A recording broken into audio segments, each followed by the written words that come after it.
Nellore GGH ప్రభుత్వ ఆసుపత్రిలో దారుణం చోటు చేసుకుంది. నర్సుగా పనిచేస్తున్న వెంకట్ అనే వ్యక్తి 3 రోజుల క్రితం ఓ రోగికి తీవ్ర అస్వస్థతగా ఉండటంతో తొందరగా వైద్యం అందించాలని డ్యూటీలో ఉన్న పీజీ డాక్టర్ తేజకు చెప్పడంతో నర్సువి నువ్వు నాకు చెప్పడం ఏంటని వెంకట్ పై దురుసుగా మాట్లాడటంతో వెంకట్ వెంటనే సారీ చెప్పినా అప్పటి నుండి వెంకట్ పై కోపం పెంచుకుని పీజీ డాక్టర్లతో కలిసి తేజ వెంకట్ పై దాడి చేయడంతో ఆసుపత్రిలోని మేల్ ఫీమేల్ నర్సులందరూ నిరసనకు దిగారు. బాధితుడు వెంకట్ కు న్యాయం చేయాలని పెద్ద ఎత్తున నినాదాలు చేశారు.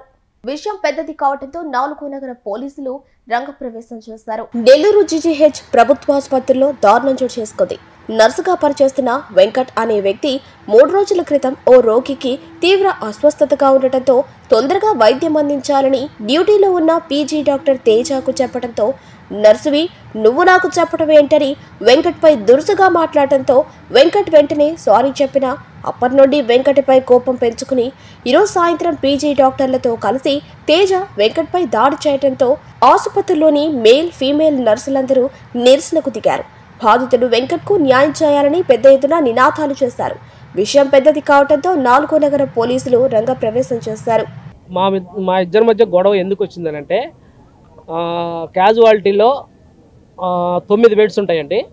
9 బెడ్స్లో వచ్చే పేషెంట్లను బట్టి మనము ఒక్కొక్క పేషెంట్ను చూసేసి వెంటనే ఏం చేయాలంటే వచ్చిన తర్వాత ఆ పేషెంట్ కనుక్కొని హిస్టరీ లాక్కొని ఆ పేషెంట్ని ఎవరెవరికి డిపార్ట్మెంట్కి ఇవ్వాలో వాళ్ళకి ఇచ్చేసి క్లియర్ చేయాలి. ఆ క్లియర్ అనేది ఒక సీఎంఓ చేసుకోవాలి. ఆ సీఎంఓ ఏం చేస్తారంటే లోపలికి వచ్చేసుకొని వాళ్ళ పనులు వాళ్ళు ఉంటారు. కానీ నేనేం చేశానంటే ఆ క్లియర్ చేసే విధానంలో నేను కూడా ఆ పక్కన ఉండేసి కానీ డాక్టర్ గారు తొందరగా రాయండి, మీరు మాస్ క్యాజువాలిటీ ఏదన్నా ఒక 20 మంది దాకా వచ్చి ఏదైనా యాక్సిడెంట్ కేసులు అలాంటివి ఏదైనా వచ్చినప్పుడు ఇబ్బంది పడతాం, మనము తొందరగా రాయండి, మీరు స్లోగా ఉన్నారు, కొంచెం ఫాస్ట్గా ఉండండి అని ఒక్క పదం అన్నా. నేను ఇది ఒక్కటే నేను అన్న పదం ఏంటంటే మీరు స్లోగా ఉన్నారు సార్ డాక్టర్ గారు, మీరు తొందరగా రాయండి అని నేను ఒక్క మాటే అన్నా.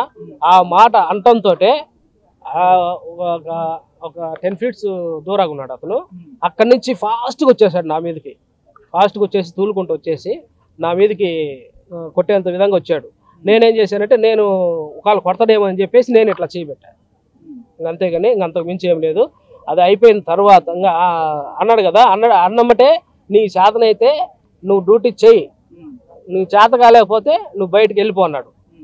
బయటకు వెళ్ళిపో అని అంటూ దొంగనా కొడక నువ్వెంతరా, నువ్వు ఒక స్టాఫ్ నర్సు, మేము చేసేది ఎంబీబీఎస్ అని చెప్పేసి ఇట్లా పదజాలం వాడుతూ వచ్చాడు. నాకు మొత్తం 40 మంది దాకా వచ్చారు, 40 మెంబర్స్ వచ్చారు. 50, 640 సార్. నేను ఒక్కనే ఉన్నా క్యాజువాలిటీలో. నేను ఒక ఇన్ఛార్జ్ గారు స్టాఫ్ ఉన్నారు, నేను ఒక్కనే మేల్ బ్రదర్ ఉన్నా. అందరూ వచ్చేసారు, ఒకేసారి వచ్చారు. నా పక్కన సీఎంఓ గారు కూడా ఉన్నారు.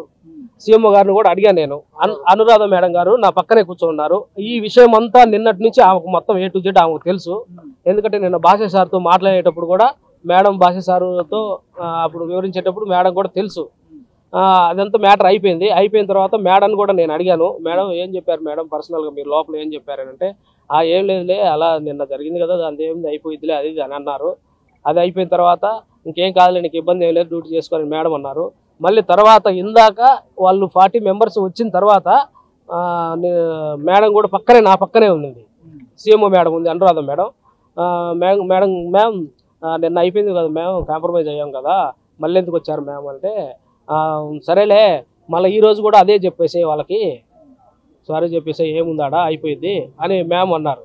అని నేను ఇంకా అది ఓకే అనుకొని నేను పక్కకు వస్తున్నా, రూమ్లోంచి అటు పక్కకు వస్తున్నా. వచ్చేలోపే ఒక 40 మెంబర్స్ వచ్చి నన్ను నా చేతులు పట్టేసుకొని లాగేసి కొట్టేసి ఇదంతా కొట్టేసి కింద పడేసి తన్నారు బాగా.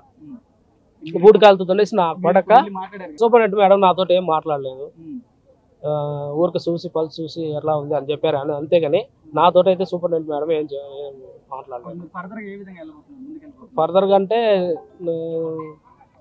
నేను చేయాలనుకున్నది అంటే బయటకు వెళ్ళి కేసు పెట్టేసి దాన్ని చేయాలని చూస్తాను.